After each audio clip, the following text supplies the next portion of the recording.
Olá, como vão vocês? Meu nome é Pedro Augusto, sou aluno do mestrado profissional em Administração Pública da Universidade Federal de Pelotas, Profiap, em rede nacional, e hoje eu venho conversar com vocês sobre LGPD na administração pública e sua aplicabilidade no âmbito das instituições federais de ensino superior, as IFES. Sem mais delongas,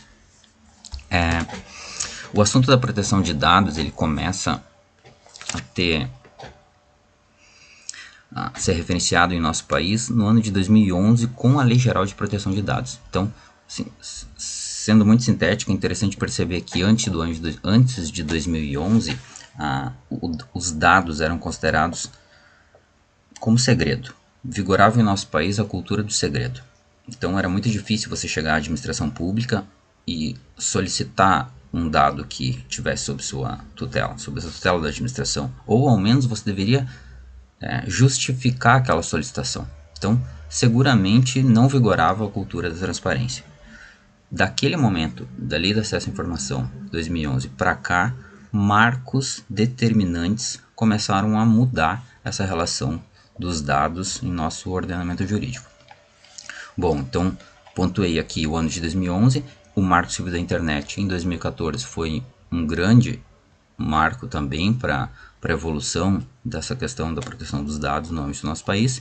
E finalmente no ano de 2018, logo após que saiu também em 2018 o Regulamento Europeu da Proteção de Dados, o legislador brasileiro trouxe para cá, com base naquela regulamentação, ou seja, na regulamentação europeia, a Lei Geral de Proteção de Dados que aqui foi implementada.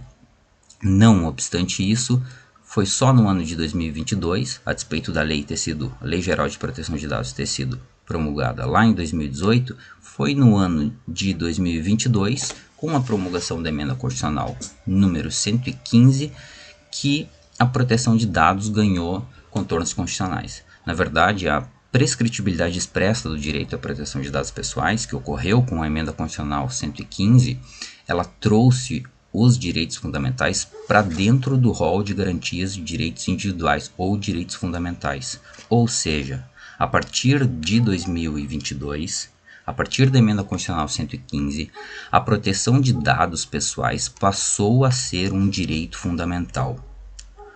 Cláusula pétrea, diga-se de passagem. Então, a prescritibilidade, como eu dizia, expressa do direito à proteção de dados, conforma a sua previsão constitucional, que ocorreu com a emenda constitucional 115. A proteção de dados como diretriz prospectiva a ser implementada por toda a administração pública de forma perene passa a ser então uma tarefa que recai sobre a administração, que deverá então promover os dados pessoais numa valorização, tal como coloquei aqui, contínua de boas práticas no tratamento e na segurança da proteção de dados. A Lei Geral de Proteção de Dados na Administração Pública, ela chega, então, com o objetivo primordial de assegurar a salvaguarda desse patrimônio fundamental, que é a autodeterminação informativa, que é a proteção de dados. Na verdade, a lei ela traz uma série de princípios e fundamentos nucleares que agora passarão a nortear a administração pública na tutela dos dados pessoais, mas talvez se eu pudesse apontar eu diria que o princípio da autodeterminação informativa, que nada mais é do que a capacidade do ser humano de se autodeterminar em relação aos seus dados, ele é seguramente o ponto nuclear trazido pela lei. A partir disso, podemos inferir algumas repercussões e aplicabilidades da Lei Geral de Proteção de Dados e de seus institutos no âmbito das instituições federais de ensino superior. O adequado tratamento àqueles dados considerados sensíveis, o fomento à confiança nas instituições e a maior participação estudantil nos processos e políticas da entidade, instrumento no combate ou como instrumento no combate a crimes digitais, cibernéticos, ao cyberbullying, a proteção à cultura e o combate à cultura do assédio moral, ao assédio sexual no ambiente acadêmico. Enfim, essas são algumas repercussões esperadas da LGPD no âmbito das instituições de ensino. É interessante perceber, aliás, falando nisso, trazemos isso no nosso trabalho, que a Lei Geral que as universidades públicas, as universidades federais de ensino superior, elas tratam uma infinidade de dados todos os dias. Então, por exemplo, o aluno, quando ele entra na universidade, ele consignará lá junto à instituição, além do seu nome, do seu endereço, da sua matrícula, dados considerados normais, ele registrará também junto à instituição o seu tipo sanguíneo, ele registrará eventualmente se pertencer a alguma minoria, porventura um nome social, enfim, são inúmeros dados que ultrapassam aquela noção de dado comum e convergem para o que a lei chamou de dado sensível, que são esses dados mais delicados, digamos assim. Nesse sentido, os objetivos dessa pesquisa foi investigar as referências na literatura científica acerca da efetiva implementação da Lei Geral de Proteção de Dados nas instituições públicas de ensino superior. E, ademais, uma vez observado esse cenário, sugeria uma matriz de conformidade ao Sistema Nacional de Proteção de Dados a fim de gerar comparabilidade entre as instituições, para ver aonde cada uma está ou o que é possível melhorar em relação umas às outras.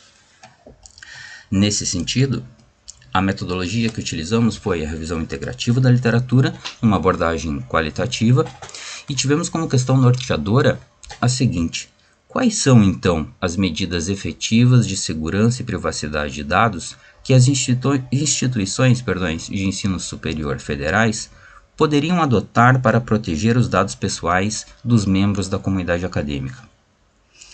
Já existe, será, um rol de garantias, de proteções que as instituições de ensino deverão realizar a fim de se adequarem, a fim de demonstrarem conformidade à lei? E é isso que trazemos. A metodologia utilizada, então, toda a nossa referência se deu em relação a CAPs periódicos, sobretudo em razão do fato de se tratar de uma lei nova e ainda de não haver muitos artigos a respeito do tema, escolhemos ali a CAPs periódicos como referência metodológica. Foram encontrados, então, 33 artigos em relação ao tema, usando as tags que coloquei aqui. Vejo que são poucos artigos ainda, e desses nós escolhemos uma parcela deles, 18, dos quais 18 deles não atenderam aos nossos critérios, e os demais foram lidos pela integralidade e estão nas nossas referências. Finalmente, no âmbito dos resultados e discussões, conseguimos compreender então que, até a data da conclusão da pesquisa, não foram encontrados exemplos suficientes ou exemplos práticos suficientes na literatura a fim de mensurar, que nos possibilitasse mensurar a aderência das IFES às prescrições da LGPD, ou ao menos de modo satisfatório. Assim, aceitamos adotar arbitrariamente, a fim de realizar aquele objetivo da matriz, arbitrariamente adotamos critérios de significativo potencial de generalidade e replicabilidade, conformados em marcadores de boas práticas que foram escolhidos de acordo com o que a própria lei determina seja realizado pela administração, e com isso imaginamos uma matriz norteadora de dados, uma matriz norteadora de práticas para a proteção de dados das instituições federais de ensino. Nesse sentido, e a partir dessa metodologia e desses resultados, extraímos os seguintes entendimentos. A LGPD tem como objetivo principal proteger os direitos fundamentais, a privacidade e a proteção dos dados pessoais. A LGPD estabelece princípios, diretrizes e responsabilidades tanto para o particular quanto para os poderes públicos, exigindo deste último, isto é, da administração pública, ação prospectiva e especial cuidado aos dados taxados de natureza sensível. Finalmente, os direitos ou a proteção dos direitos, a proteção de dados pessoais, é hoje considerado direito fundamental dotado de eficácia vertical e horizontal. Ou seja, nós podemos aplicá-lo, você pode exigir a proteção de dados tanto do seu colega de trabalho quanto da administração, de modo vertical, de cima para baixo, ou de modo horizontal. Finalmente, no âmbito das considerações finais, consignamos que a implementação da LGPD nas instituições federais de ensino ainda se encontra em fase de consolidação. É incipiente ainda.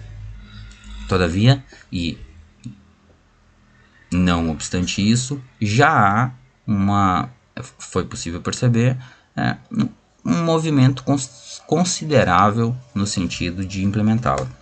O principal desafio, todavia, dessas instituições, ao que tudo indica, estará realmente na superação daquele modelo tradicional de gestão de dados, sobretudo na cultura anterior, e inclui encontrar critérios e ações objetivas para assegurar o cumprimento da lei, nos termos que ela disciplina.